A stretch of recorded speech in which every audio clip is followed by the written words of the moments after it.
बहन भाई लोगों, तो आज का मोस्ट इम्पॉर्टेंट टॉपिक कि ज्वाइनिंग लेटर के साथ जो फॉर्म आया है उसे भरते कैसे हैं। ठीक है, कैसे भरा जाएगा, पूरा क्या क्या भरना है, क्या नहीं भरना, क्या खाली छोड़ना है, तो इस वीडियो में आपका पूरा कवर हो जाएगा। तो भाई आप पूरी वीडियो देखिएगा। ठीक है, कैसे क्या सिस्टम है मैं आपको पूरा भाई बताऊँगा कैसे क्या भरना है। ठीक है, तो भाई सबसे पहले आप अपना फॉर्म निकाल लेना। ठीक है, साथ के साथ भर लोगे तो बढ़िया है भाई, वरना आप वीडियो दिक्कत हो जाएगी आपको। वीडियो देखते रहना भाई पूरी, इसमें कोई भी चीज़ मिस नहीं करनी है आपको जो मैं बता रहा हूँ।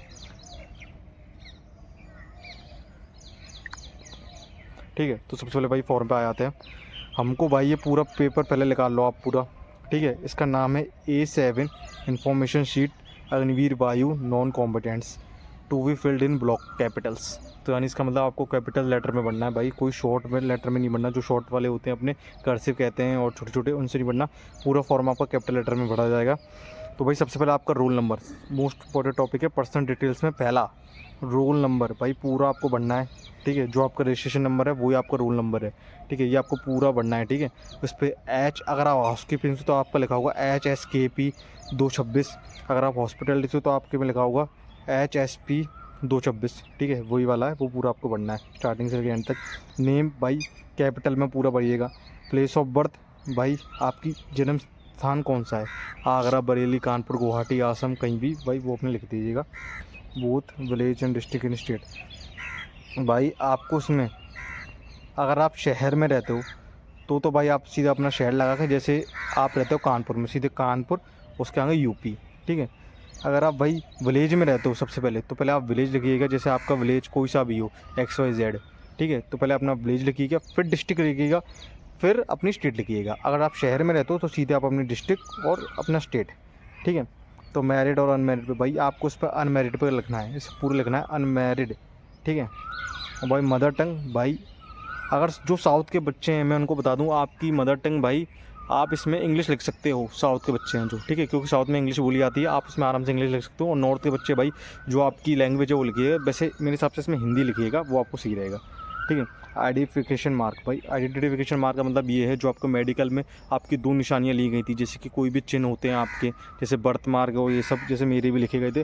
तो भाई आपको ये 2 हमेशा लिखाए जाते हैं भाई, ये 2 आपको लिखने हैं। जैसे कि आपको कोई बर्थ मार्क है फलाना जगह, ये जैसे राइट शोल्डर पे बर्थ मार्क है, तो भाई birth mark on right shoulder मेरे पे ऐसा लिखा गया था, और लिखा गया था ऐसे ही, ऐसे मतलब तिलविल होते हैं उनका लिखा जाता है भाई। ठीक है, तो आप इसमें लिख देना, बर्थ मार्क आपने लिख देना, 2 निशानियाँ लिखनी है। ठीक है, तो भाई ये हो गया। अब आ जाओ आप सीधे परमानेंट एड्रेस और प्रेजेंट एड्रेस। तो भाई आपका जो परमानेंट एड्रेस है जो आपने फॉर्म में भरा था वही भरिएगा, प्रेजेंट एड्रेस भी वही। लोकेलिटी स्ट्रीट पूरी भर देना, अपनी तहसील लिख देना, अपना विलेज टाउन वो लिख देना, अपना नियरेस्ट थाना भाई आपको कौन सा थाना लगता है वो लिख दीजिएगा आप। ठीक है, और आ जाओ पोस्ट ऑफिस अपने लिख दीजिएगा, जो आपके पास आपका लगता है वही। ठीक है, डिस्ट्रिक्ट स्टेट अपनी लिख दीजिएगा। ठीक है, पिन कोड अपना लिख दीजिएगा। नियर रेलवे स्टेशन भाई अपना रेलवे स्टेशन जो आपका नियर है वो आपको लिखना होगा यहाँ पे। प्रोफिशिएंसी इन हिंदी लैंग्वेज, प्रोफिशिएंसी इन हिंदी लैंग्वेज का मतलब ये आपको हिंदी भाषा बोलने में आप कैसे हो। ठीक है, इसका मतलब ये है। तो भाई इसमें आप लिख देना, गुड पे लगा देना, आप गुड या एक्सलेंट पे लगा देना, मेरे हिसाब से आप इस पर एक्सलेंट पे लगाना। ठीक है, और फेयर पे लगा देना, इसमें एक्सलेंट पे लगाना, दूसरे नंबर पे फेयर पे लगाना। ठीक है, और एक चीज़ है प्रेजेंट एड्रेस में आप नीचे आओ, आपको दिख रहा होगा distance from home town to NRS। NRS क्या होता है भाई, नियरेस्ट रेलवे स्टेशन। ठीक है, ये आपकी डिस्टेंस पूछ रहा है कि आपकी होम टाउन से आपका नियरेस्ट रेलवे स्टेशन कितनी दूर है। जैसे कि मान लो आप कानपुर में रहते हो, तो कानपुर से जो कानपुर सेंट्रल है भाई वो 5 किलोमीटर दूर है, तो आपको यहाँ पे भाई 5 किलोमीटर लिखना है। ठीक है, आपको KMS तो लिखा है, किलोमीटर नहीं लिखना आपको, सिर्फ जैसे 10 किलोमीटर है तो आप 10 लिखो, आपके घर से रेलवे स्टेशन आपका 12 है तो आप 12 लिख देना। ठीक है, इसमें कोई दिक्कत नहीं है। NRS मतलब नियरेस्ट रेलवे स्टेशन। ठीक है, अब मैंने हिंदी लैंग्वेज का बता दिया था, आप इस पर एक्सीडेंट पे लगाना। ठीक है, और साइड वाले में फेयर पे लगाना। ठीक है, अब आ जाओ सेकंड, बैंकिंग डिटेल्स भाई, ये बहुत इंपॉर्टेंट है भाई, ये बहुत ज़्यादा इंपॉर्टेंट है, पहले बता रहा हूँ अभी। ठीक है, आपका पैन कार्ड होगा भाई, पैन कार्ड अगर किसी का भी नहीं है भाई वो तो गया भाई, पैन कार्ड ज़रूरी होता है भाई। वैसे तो भाई 90% लोगों का पैन कार्ड होगा, वो बढ़िया है। ठीक है, मैंने पहले ही बता दिया भाई पैन कार्ड ज़रूर बनाना है। ठीक है, तो भाई पैन कार्ड है, बढ़िया चीज़ है भाई, पैन कार्ड सबसे इंपॉर्टेंट है भाई। पैन कार्ड नंबर आप लिख देना, अपना आधार कार्ड नंबर लिख देना। ठीक है, सर्विंग बैंक अकाउंट नंबर, जो आपका भाई बैंक अकाउंट नंबर है वो आप इसमें लिखना होगा आपको। ठीक है, नेम ऑफ द बैंक भाई, बैंक आपकी कौन सी है, SBI ये पंजाब है, ये येस बैंक है, कोई सी भी बैंक है, ICICI वो लिख देना यहाँ पे। बैंक ब्रांच एंड एड्रेस, भाई उसका ब्रांच कहाँ पर है उसकी एड्रेस पूरा फुल में लिखना भाई, ठीक है। IFSC कोड होता है भाई हर बैंक का, वो लिखना होगा आपको। MICR कोड लिखना होगा भाई, ठीक है। आपको अपनी पासबुक में आराम से दिख जाएगा, या आप अपने नियरेस्ट बैंक के जिससे आप खाता खुलवाया वहाँ आप जाइएगा, वो आपको पूरा बता देगा। आपको अगर आपको समझ में नहीं आ रहा है, वैसे तो समझ में आ जाएगा आपको, आप अपनी पासबुक निकाल के देख लेना, ठीक है। मोबाइल नंबर लिख देना अपना, और इन पोजीशन ऑफ बैंक पासबुक, ठीक है। इस पर आपको येस पे लगाना है, येस पे, ठीक है। इन दोनों पे आपको येस पे लगाना है, इन दोनों पे आपको येस येस पे लगाना है, और इस पे भी येस पे लगाना है। इन तीनों चीज़ों को आपको येस येस पे लगाना है, ठीक है। इन position of bank of ATM card, इस पे भी येस, ठीक है। और भाई कैंसल चेक नंबर, ठीक है। इसको आपका अगर खाली छोड़ना है मेरे हिसाब से, इसको भरना नहीं है, ठीक है, इसको खाली छोड़ना है। और आपका पासबुक चेक नंबर पे आपको नो लगाना है। और भाई अब आ जाओ तीसरे नंबर पे, फैमिली डिटेल्स, रिलेशन, भाई मदर फादर ब्रदर सिस्टर, ठीक है। अगर आपके ब्रदर सिस्टर नहीं है तो आपसे खाली छोड़ देना, ठीक है। मदर फादर पे आप लिख देना उनका नाम, उनकी डेट ऑफ बर्थ लिख देना, उनकी एज लिख देना, कितनी एज है उनकी, उनकी बर्थ प्लेस लिख देना, ठीक है, ठीक है। अब आ जाओ ऑक्यूपेशन पे, भाई ऑक्यूपेशन पे भाई आपको अपना लिख देना है मदर फादर का। अगर आपके पापा करते हैं तो कुछ वो लिख देना, फार्मर है कुछ भी है आपको वो लिखना है, ठीक है। अगर आपकी मदर कुछ करती हैं तो आपको वो लिख देना है, ठीक है। उनकी बर्थ प्लेस भी लिखनी है आपको। अब आ जाओ चौथे नंबर पे, mobile next of kin details, ठीक है। नेक्स्ट ऑफ किन डिटेल्स में आपको भाई अपना मोबाइल नंबर लिखना है, नीचे आपको साफ साफ दिख रहा होगा मोबाइल नंबर जो आपके लिंक हो, ठीक है। आपका लिंक हो वही वाला आपको मोबाइल नंबर लिखना है भाई, जो आपकी सब चीज़ों में लगा हो वही मोबाइल नंबर, ठीक है। आपको रिलेशन में आपको भाई ये रिलेशन को आपको भाई खाली छोड़ना है, इसमें भी कुछ लिखना नहीं है भाई, रिलेशन को आप खाली छोड़ना, ठीक है। अब आ जाओ आप दूसरे नंबर, एजुकेशन डिटेल्स, भाई इसमें आप तो समझदार हो भाई, सीधा आपको अपना भाई लिख देना प्लेस ऑफ स्कूल, आपके स्कूल कहाँ पर है, आगरा कानपुर कहीं पे भी, ठीक है। Name of the school, school का नाम लिख देना, कौन सी क्लास से कौन सी क्लास तक करा है वो लिख देना। डेट ऑफ एडमिशन, भाई आपने एडमिशन कब लिया था अपने स्कूल में, ठीक है, वो लिख देना, ठीक है। डेट ऑफ लिविंग, आपने कब भाई पास आउट करा है वो लिख देना, ठीक है। अब ग्रेजुएशन जिन जिनकी है वो उसको भरिएगा, जिसकी नहीं है वो उसको खाली छोड़ देना, ठीक है। आप टेंशन मत लो, कोई भी चीज़ अगर रहती है ना तो वहाँ अपने आप आपका भरवाया जाता है, टेंशन मत लो। वहाँ पे कोई भी चीज़ रहती है तो उसको भरवाया जाता है, ठीक है। तो फिर आ जाओ ग्रेजुएशन वाले पे, भाई जिसकी है वो तो भर देना, जिसकी नहीं है वो नहीं भरिएगा, ठीक है। अपनी स्ट्रीम लिख देना, क्या करिए आपने BA BSc BCom लिख देना भाई, अपनी लिख देना पास आउट हो या कर रहे हो, ठीक है। यूनिवर्सिटी का नाम लिख देना, सेमेस्टर ईयर बता देना, परसेंटेज डिवीज़न बता देना, भाई एजुकेशन सर्टिफिकेट अगर आपका है तो अटैच करिएगा, वरना नहीं अटैच करिएगा, ठीक है। नेम एड्रेस, अब आ जाओ आप 6 नंबर, नेम एड्रेस नहीं भाई, मार्कशीट डिटेल्स अभी रह गई, तो भाई मार्कशीट डिटेल्स की भर देना आपको। क्लास 10 12 में आपके कितने मार्क्स हैं भाई पूरा लिखना, आप मार्कशीट खोल लेना अपनी, पूरा उससे भर देना, ठीक है। आप PCM आर्ट्स कॉमर्स कोई भी हो भाई वो लिखना है आपको यहाँ पे, ठीक है। आपके सब्जेक्ट कोई से भी हो उसमें, कि आपको उसमें कितने मार्क्स मिले कितने, ठीक है। आपको कौन सा बोर्ड लगा, आपका CBSE UP MP कोई सा भी बोर्ड, आपका राजस्थान बोर्ड है, सर्टिफिकेट नंबर आपका ऊपर होता है, जो हमारा वो होता है मार्कशीट उसके ऊपर लिखा होता है सर्टिफिकेट नंबर, उस पर साफ साफ लिखा होता है सर्टिफिकेट नंबर, ठीक है, वो आपको लिखना है।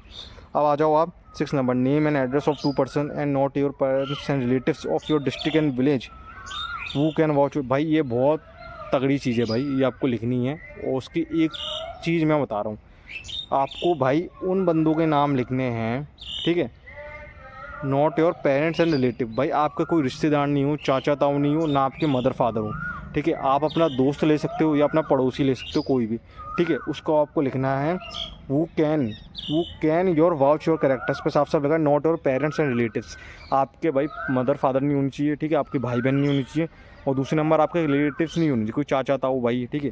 तो इसमें आपको ये चीज़ है भाई, आपके गाँव के हो, ऐसा नहीं हो भाई आप कहीं से भी लगवा रहे हो, जो आपके गाँव के आपके पड़ोसी या आपका दोस्त से लगवा सकते हो, ठीक है।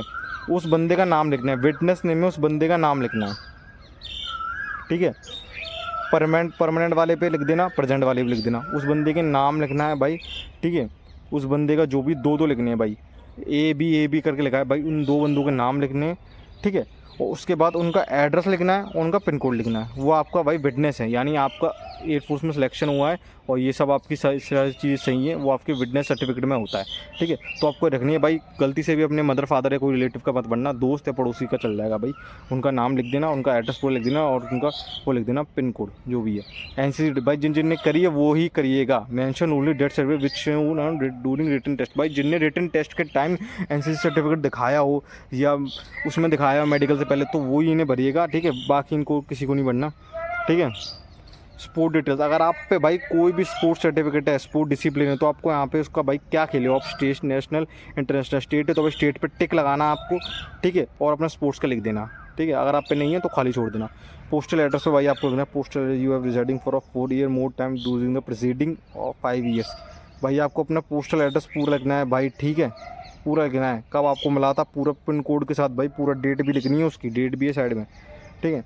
अब आ जाओ 10 नंबर भाई, मेडिकल इन्फॉर्मेशन। भाई ये भी बहुत इंपॉर्टेंट है। इसमें आपका बॉडी टैटू पे सबसे पहले कोने में बॉडी टैटू, उस पर आपको नो पे क्लिक करना है। अगर आपके नहीं है तो नो पे, अगर आपके है तो येस पे, अगर है तो भाई येस पे, नहीं है तो नो पे। चेस्ट मेजरमेंट पे आ जाओ भाई, कितने आपकी मैक्सिमम चेस्ट है और कितनी मिनिमम है, ठीक है, ये लिखनी है। लेग लेंथ, भाई लेग आपको इंची टेप से नापनी है, अपनी लेग लेंथ लिखनी है पूरी, और डेट भी लिखनी है भाई, जिस टाइम आप पढ़ रहे हो उस टाइम आपको डेट भी लिखनी है, ठीक है। मेडिकल इन्फॉर्मेशन एंड एग्जामिनेशन, ये पूरा आपका ये मैंने बता चुका है, ठीक है। आपको शूज़ नंबर लिखना है भाई, आपका शूज़ नंबर क्या आता है 7 8, वो आपको लिख देना है, 7 8 9 कुछ भी आता है वो आपको लिख देना है, ठीक है। वेस्ट साइज़, आपकी भाई कमर का साइज़ कितना है, ठीक है, वो भी आपको लिखना है। शूज़ का साइज़ लिखना था आपको, मैंने पहले ही बताई थी, ठीक है।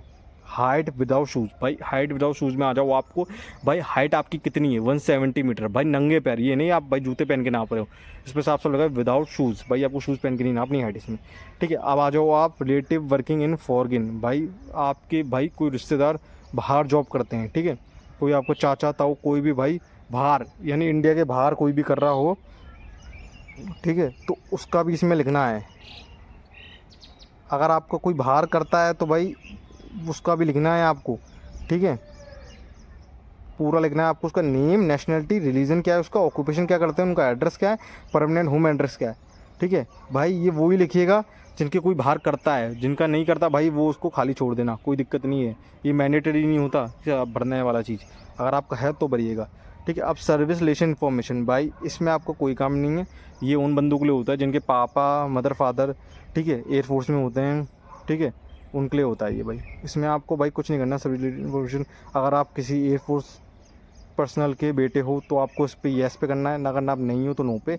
और आपका डेट ऑफ रिटन टेस्ट, भाई नीचे आगे डेट ऑफ रिटन टेस्ट, जब आपका रिटन टेस्ट हुआ, जैसे कि हमारा 7 या 6 अप्रैल कब था भाई, वो लिख देनी है आपको जो भी था, ठीक है, मैं तो भूल गया हूँ, आप लिख देना भाई, डेट ऑफ रिटन टेस्ट लिख देना आप, ठीक है।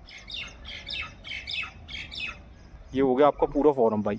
तो मैंने आपको बता दिया भाई पूरा फॉर्म, अभी बता रहा हूँ कैपिटल से लिखना था, ठीक है। तो भाई ये अब पूरी वीडियो बहुत लंबी हो गई है। जय हिंद जय भारत।